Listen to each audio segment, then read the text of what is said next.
Welcome to the Bible 360 podcast. As always, I am your host, Keyston France, and you are tuning in to the very first episode of Let's Talk About It. And I have an amazing individual with me today to help me discuss the issue at hand, if you will, to discuss the topic. Mr. Chris Shuman, father, a husband. And I know we're kindred in profession, but we're also kindred in the spirit. I definitely appreciate you taking time out of your day to sit down and speak with me. Yeah, of course. On this, man. How you doing? I'm excited, man. I'm doing good. Today's been a good day. That's awesome. That's awesome. Same for me as well. Man, how to find victory in the valley. That's what we're diving into. Do we have to search for victory in the valley? And I know we spoke before, and you had a testimony that you wanted to share. We have all been at our lowest, or we've experienced a situation where we felt like we were at the bottom. We felt like we had fallen from grace, if you will. Understanding how to get out of a rut, understanding that, you know, having God in our lives is very important when we're in a situation, when we're depressed, or when we're, just going through. It's very crucial to keep him above all things, because he's always teaching us. I tell people that all the time. So just walk me through your testimony. Well, I guess it's probably better to start off with the fact that my wife's from Tennessee. Mm-hmm. We met at a racetrack. Well, I was actually swiping on Bumble at the Bristol racetrack, and I came across her, and we matched or whatever, and it just took off from there. And so over the course of my life, I've learned that without God, there's not a whole lot that I can do, if anything. Right. So I've always been, within the last 10 years, I've been rooted in Christ. And I always grew up knowing who God was, just never had that personal relationship like I have now. Mm-hmm. So when she finally came to North Carolina from Tennessee, I got to take her to church, because it was more or less in the off season. So I wasn't racing. I was home. I could take her. I could enjoy that with her. And she went from kind of like myself, knowing who the Lord was, but not what he's done for her and us, and in the relationship aspect of it. So I got to witness some of that in the church. And so we were together for a while, and we decided that, a couple years later, we were ready to have a kid. And I already have a little girl through another marriage, and she wanted one of her own. And so unexpectedly, we just ran into a bunch of issues, for lack of better words. I mean, to get more personal about it, we learned that she had a disease, or just something in her body wasn't allowing the reproductive part of her body to produce what it needed to produce to have a baby. Yeah. And it was a massive roller coaster, a massive curveball that we had to just figure out how to hit and knock it out of the park. And so we went to the doctors. I guess firstly we got pregnant. Yeah. And positive pregnancy tests, one after another. She couldn't have been more than a couple weeks along. And we went to one of the pregnancy care centers to kind of see what everything was going on. Mm-hmm. Found out we lost the baby. Yeah. They said, it's normal to get a positive pregnancy test, and it's also normal to get one while you're in the middle of a miscarriage. Wow. So that was tough on both of us. Yeah. We made that decision consciously. We were prepared. We were preparing, made the couple trips down the kid aisle at Walmart and seeing what was available for whatever it was we were going to have, to find out that day we lost one. So after we got told that, it was really hard on the both of us. We didn't, men heal differently and go through situations like that differently than women. It's not our body changing. It's not something we were planning on carrying, and we weren't experiencing those hormones. So I dealt with it differently than her. Right. And there was actually quite a few times where at our church on Sunday, we had a special guest that would preach on infertility. Yeah.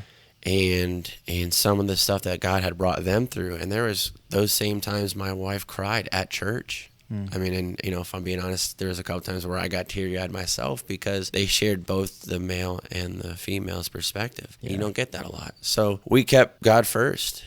We knew that whatever the reason was that we weren't having this kid, had to have been a divine reason. There was a plan. There always is. Always will be. So we trusted him, and we kept trying. Failed attempt after failed attempt after failed attempt. We finally got set up with a really good doctor, and did a bunch of tests, recommended a bunch of different things, finally figured out that she had what's commonly known as PCOS. It's a common thing. A lot of people relate, and they know what it is.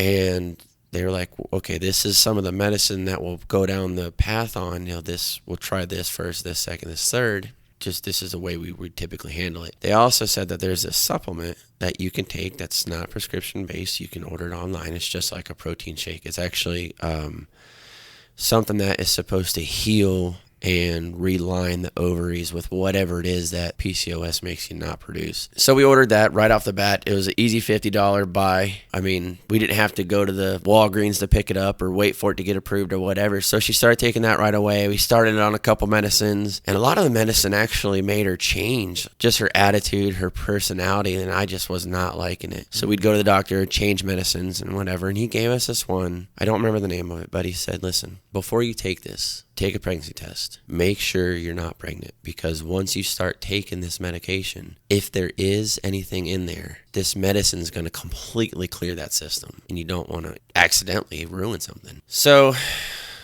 a couple more days went by. They wanted us to get her system clear of whatever else the other medicine was. And the morning that we were going to start taking this medicine, she took the pregnancy test. I got up like any other day, 4:30 in the morning, making coffee. She went into the other bathroom, which was kind of odd because I thought she was going in there just because she didn't want to stink up our bathroom in the master bedroom. Right. And so I still never thought about it. Well, the door just flies open and she runs to me with this pregnancy test, and it's positive. And I tried really hard not to get excited. As much of an amazing moment that it was, I've been here before. I've seen this test before. We both cried. We both were excited, but we both stopped and just prayed that, God, we've been here already. We've experienced the pain of being here and losing a child. If this is what this is, just let your will be done. We trust you. We've seen that it can fail, but we know ultimately you're over it all. And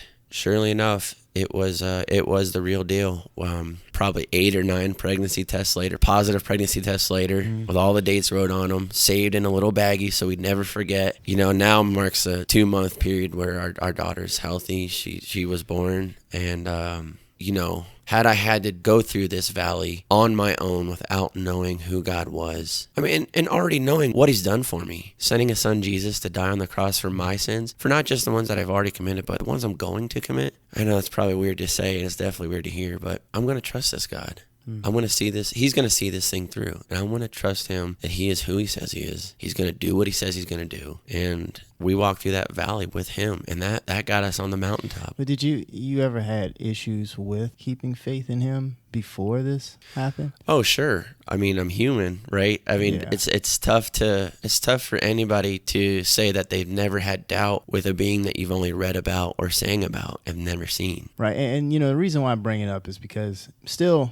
going to be on your subject here, but before I get into my testimony, I honestly lost a little faith in what he can do, what he could do through me, right? I'm not married, so I can't really speak for a spouse or anything like that or say we, but if we're supposed to have this faith in him, right, we have to believe that all things are really possible, that we can really do all things. And I was humbled quickly. Would you say that this humbled you guys? Did you guys ever experience any moments of like maybe being too prideful before this? It's weird to ask because we're talking about having a child and you don't think about pride or being haughty or puffed up with stuff like this. It's usually sports or saying, hey, yeah, I'm better than this guy or this, that, or the third. You never think of it when it comes to like trying to have a family, start a family. There was a lot of pride associated with it, because one of the things is that my wife is also a nurse for the labor and delivery department at our local hospital. Mm-hmm. So she saw it all day, every day. Yeah. There was a lot of pride. There was, and I can't speak for her, but what I saw was she was doing all the right things right. Yeah. She would, let's just say she wouldn't do this, but let's just say she took God out of it. She was taking the prenatal vitamins. She was drinking plenty of water like they told her to. She was on the right diet. She was exercising like they told her to. We were doing everything we were told to do by the doctors, from medical science, whatever. And like I said, she would never take God completely out of that equation. But for sure, we were just like, what's going on? We're doing this right. Mm-hmm. God, Again, it's very hard and different for a man to talk about something that a woman goes through, especially something like this. So I knew I've been in situations before where it felt like, all right, God, like step through, the window's open, come on, I know you can. So if you are who you say you are, time is now. So for sure. But there are definitely lessons learned Absolutely. from that, and being patient with his timing. Yeah. Too. I mean, that sucks, man. I've never been through that. I've never had to deal with losing a child. Yeah. Not saying that isn't in the future, perfectly not. Yeah. I haven't had to come across that bridge yet, but mankind creates its own time, right? We have our timeline, and God laughs at that, right? This is paraphrase, but it's somewhat close. But only God's time is the one that's gonna, be the one that matters and be the one that's gonna happen, regardless. Well, I mean, as you're experiencing now, and when you get into your testimony, this will be more prevalent. But we've all experienced. I mean, growing up, like there's things that we didn't understand then that we understand now. So that timing in general, especially God's timing, if He had given you what you prayed for at those times, it wouldn't be the way it is now. Yeah, that's interesting. And you mentioned the word failure. I know whenever I've found myself in a valley, I've always thought, well, I just failed. Yeah. You mentioned that you have been in another marriage, correct? Yeah. Did that feel like a failure to you? Like, was that the past marriage? Was that a lesson God had to take you through, or where was that? Because to me, as a man, losing a marriage, if you will, or getting a divorce or something like that, that's like a huge hit to our ego. Yeah. Right. And man, that's a valley within itself, and a lot of people have committed suicide over something like that. Yeah. Gotten into depression. Well, I will say it was by far. There's a lot of things that a lot of different people go through, including myself. There's a lot of different valleys I've been in, but divorce was probably one of the deepest, darkest valleys I've ever been in. What did you do in that moment? Well, I did everything I could, and and I mean everything. I drank. I never did drugs, because in the sport they test you, so there's nothing you could do that way. But I searched every avenue I could. Alternatively, I found that when you have nothing else, like God's still right there. That's what I found. That's what pulled me out of the valley, right? So there were a lot of alternatives that I tried. Wow. But ultimately it was God who I set my sail. Or that's how I would say. I'm assuming, when you say other things you've tried, worldly things, it pretty much ended up in driving to a dead end, right? Yeah, unfulfilled. Even when we feel that He's not there, He has that end already figured out. Yeah. Let's get into, I guess, my little situation. I'll start pretty far back.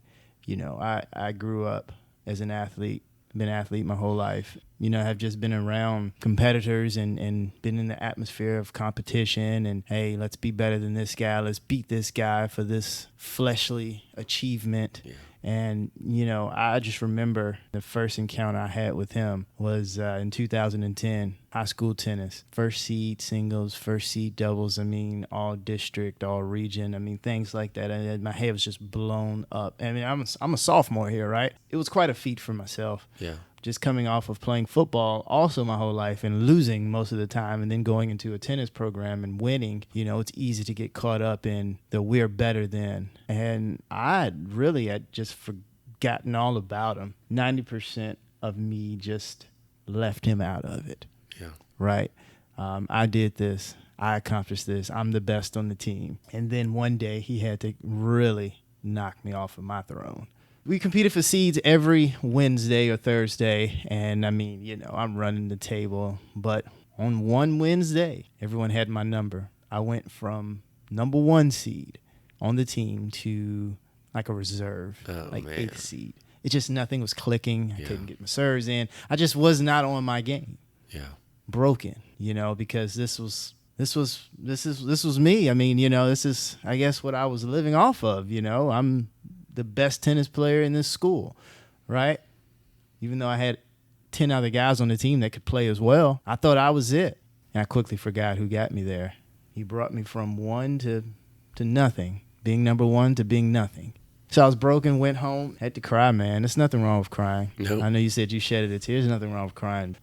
Cried that thing out, and that's when the Holy Spirit came through my mother. That's when I realized that I needed to keep him in front of everything, keep him first at all times. That's honestly when I started reading every day. But what did she say? Like, how did going from number 1 seed to a reserve position turn into this salvation from the valley you were in? You know, what did she say? It reminded me that if you call yourself a follower of Jesus Christ, well, I mean, I was raised in the church. Yeah. Right? I was brought up in the church. I believed in him. I mean, as a freshman in ninth grade, I believed in him, but I hadn't fully stepped into his will. And that moment helped me to step into his will, to inform me that, hey, man, you're nothing without me. Yeah. I made you. I created you from the dirt of the earth. I put life into you. Dad might have gotten you a new bike, but I gave you life, and I can take it. And the same thing with whatever I allow you to do in this life, right? And that's be a high school tennis player at the time.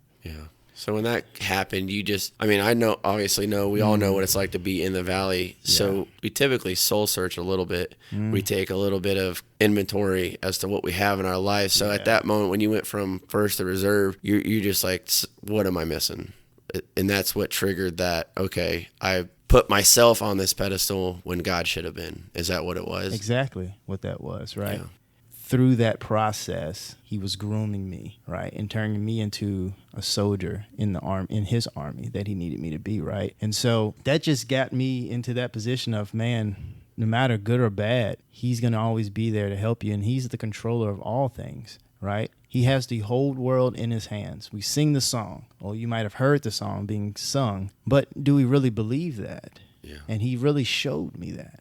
Right. And so that kind of leads me into my next situation. This time, it wasn't a situation of it's me. I'm keeping God first, doing all of the right things. And all of a sudden, the whole world just collapses in front of me, if you will. Everything just collapses. Right. You get fired. Yeah. I lost my job. And for me, I hadn't experienced that type of feeling for over a decade, right? Yeah. Since the tennis situation, right? Yeah. I'm like, man, it's funny. Maybe it kind of relates to how you all were feeling. I mean, I was doing all the right things. I'm praying every day. I'm keeping you first. I'm doing everything I need to do, God. Yeah. Why in the world would you allow this to happen? That moment when I walked past you on pit road, it was like, why in the world? God, like it wasn't like 2010 when I thought it was all me and I never had you at the top, right? No, you're there. Like, why did you allow this to happen? Well, here's the thing. Jeremiah 29:11, he knows the plans that he has for us, right?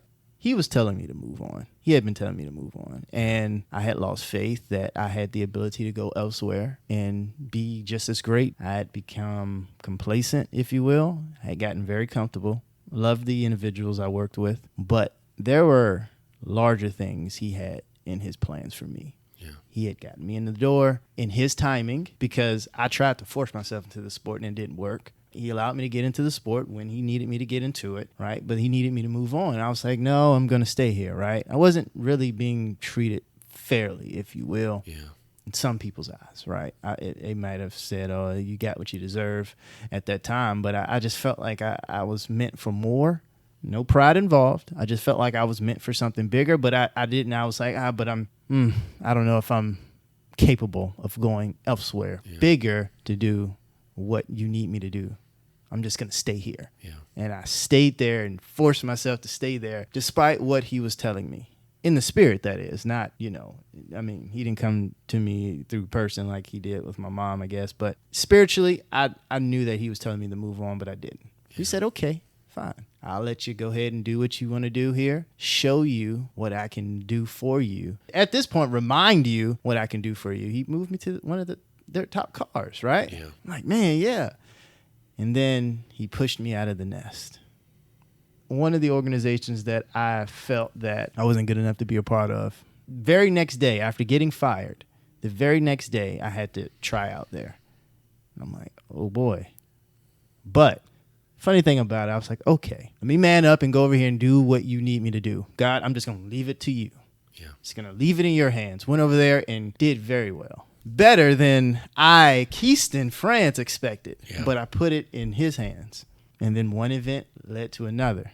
Other teams started calling. Yep. Teams that I saw as a lot bigger than where I was, where I felt like I should be but didn't have the faith before. After that first tryout, I was like, man, I'm sorry, God. I doubted you in that season, being there, because even though I kept him first, there was still a little ounce of, I don't know. Yeah. if I have it in him. Like, I don't know if I didn't have faith that he could do it. But come on, man. Any door that he opens, no man can close, and vice versa, right? Yeah.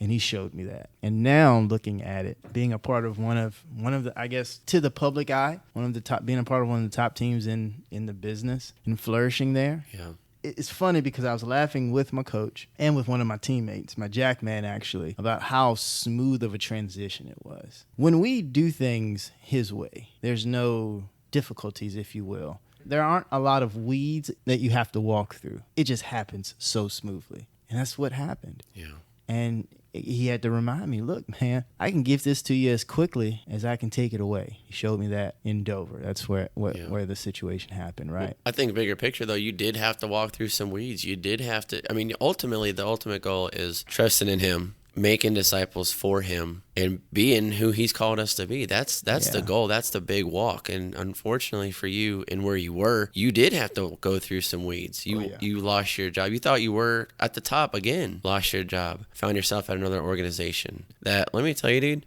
not just in the public eye, but in inter-sport eye, that is one of the top organizations that you've landed at. And so now that and I'm sure you're going to come across another situation where you find yourself doubting again, or another valley you're going to get in. Bigger levels, bigger devils, you know?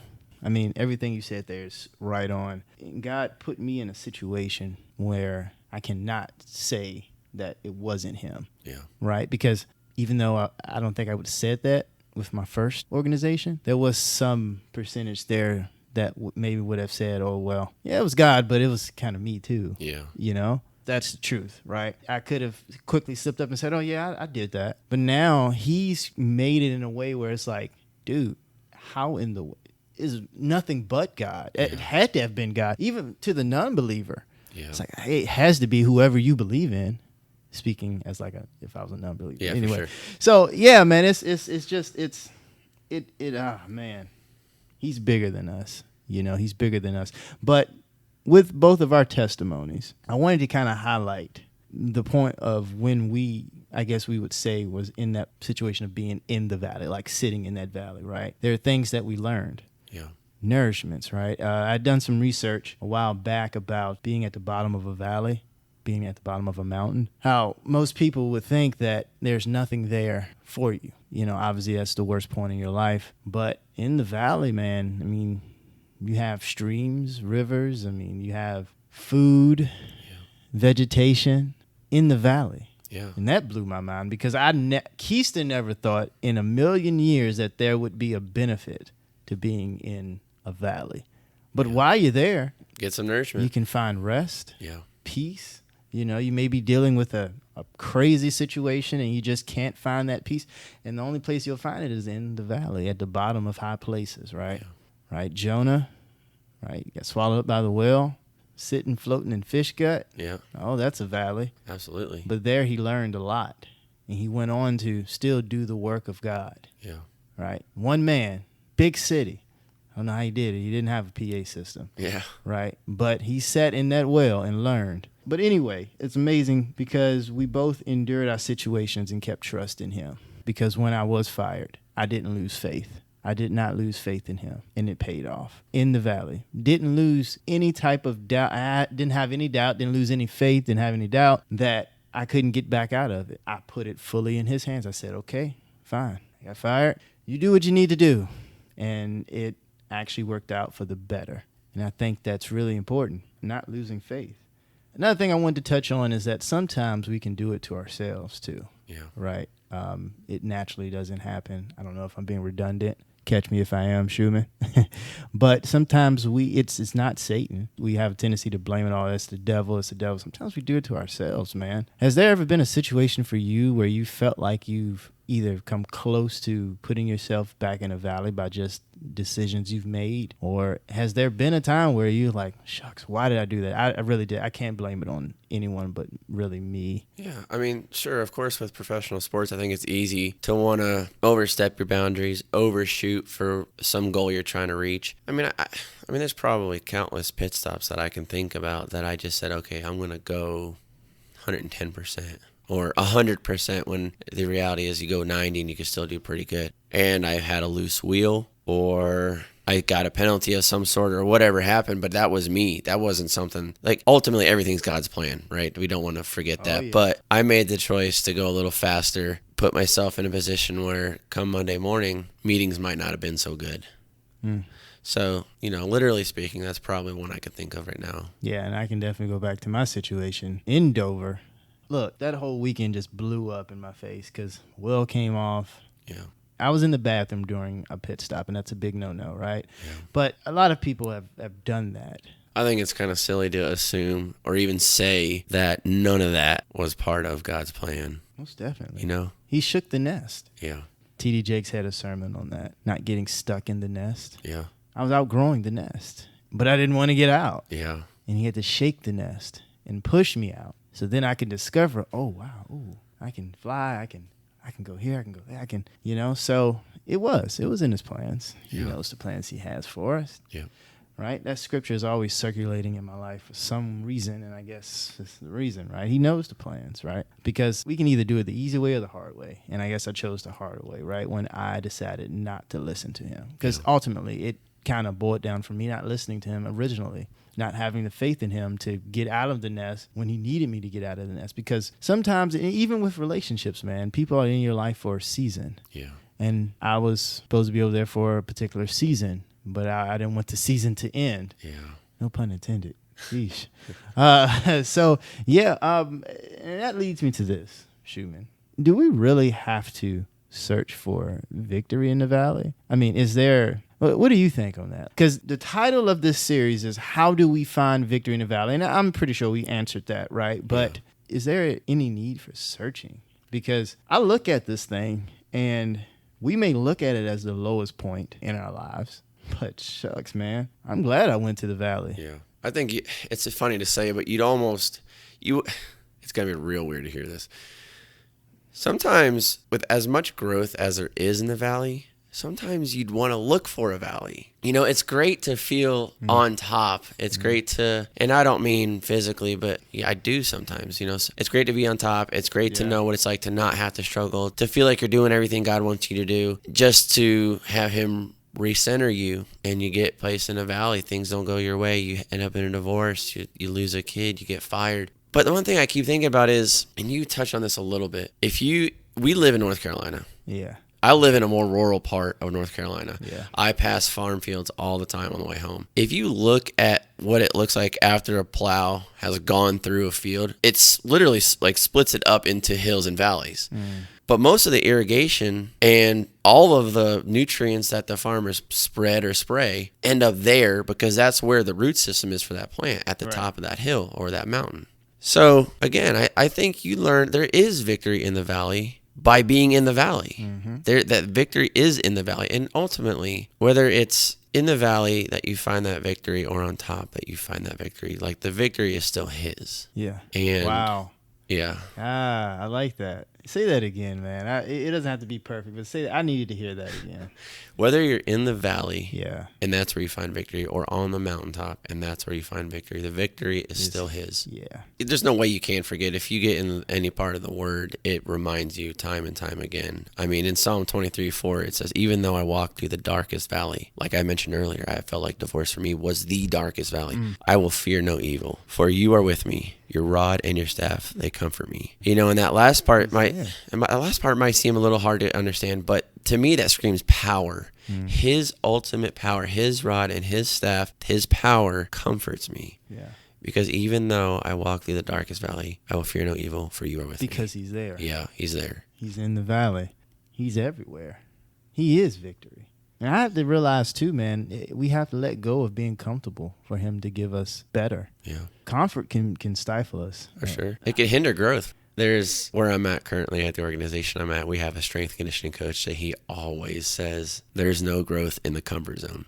Yeah. Whether that's in the valley, on the mountaintop, in faith, in pit stops, wherever it is. Wow. The moment you get out of that comfort zone is the moment you start growing. And it's uncomfortable. I got one more point on that. When I first made it to, I guess, say a bigger team, and You know, I thought I was doing okay with being pretty fast, hitting 5 lug nuts and getting back to the tire. You know, you would understand that, right? I was running with another jack man who was on the house car, and he threw the tire on so quickly. And I was like, oh, man, what the heck? Yeah. I thought I was on time always, right? Nope, you're not. And it made me so uncomfortable. And I kind of got a little out of whack.